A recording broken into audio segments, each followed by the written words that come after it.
Nahmaduhu wa nusalli ala rasulil karim. Allahumma salli ala sayyidina Muhammad.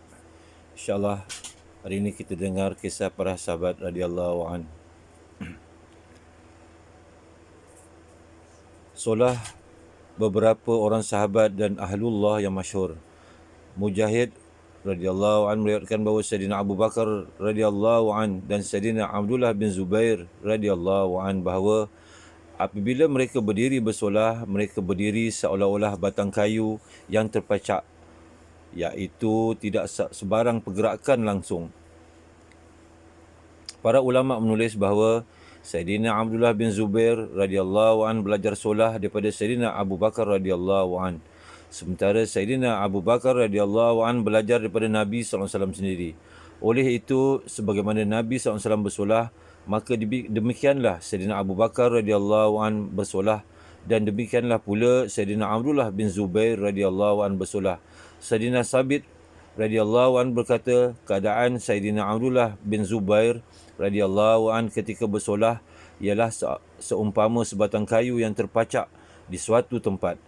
Seseorang telah berkata, apabila Sayyidina Abdullah bin Zubair radhiyallahu an bersujud, sujud beliau begitu lama dan beliau langsung tidak bergerak-gerak sehingga burung-burung datang hinggap di belakang beliau. Kadang-kadang beliau rukuk begitu panjang, ada kalanya seluruh malam sehingga ke subuh beliau habiskan hanya dalam rukuk. Kadang-kadang beliau sujud sehingga seluruh malam berlalu.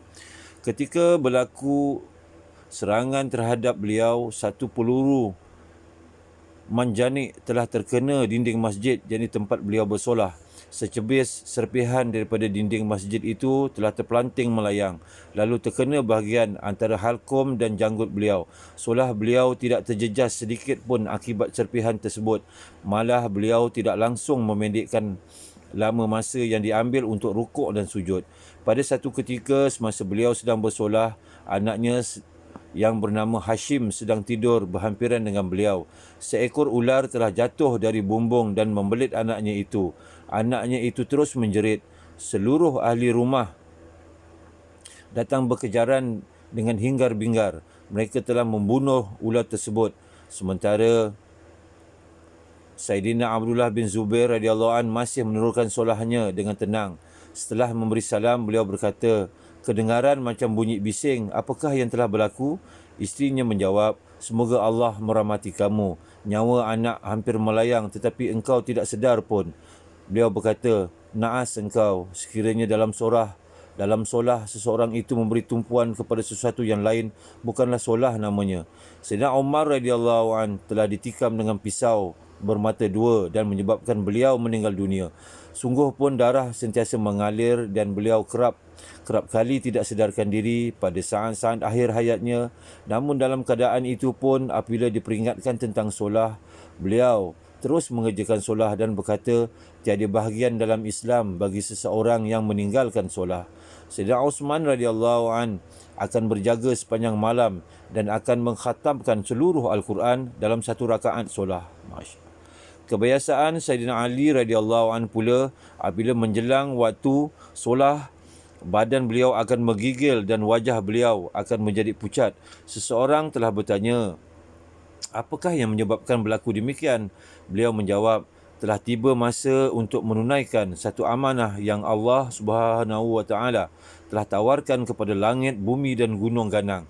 Langit, bumi dan gunung ganang tidak dapat menanggung amanah itu, tetapi saya telah menanggung amanah itu.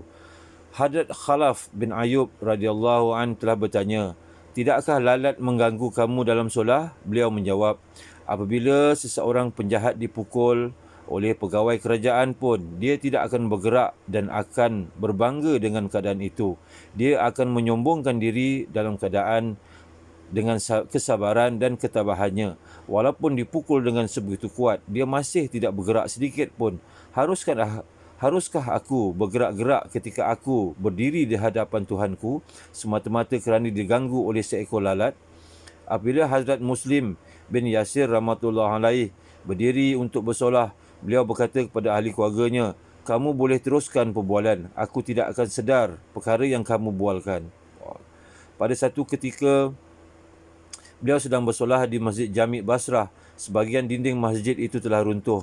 Orang ramai datang berlari-lari dan berkumpul.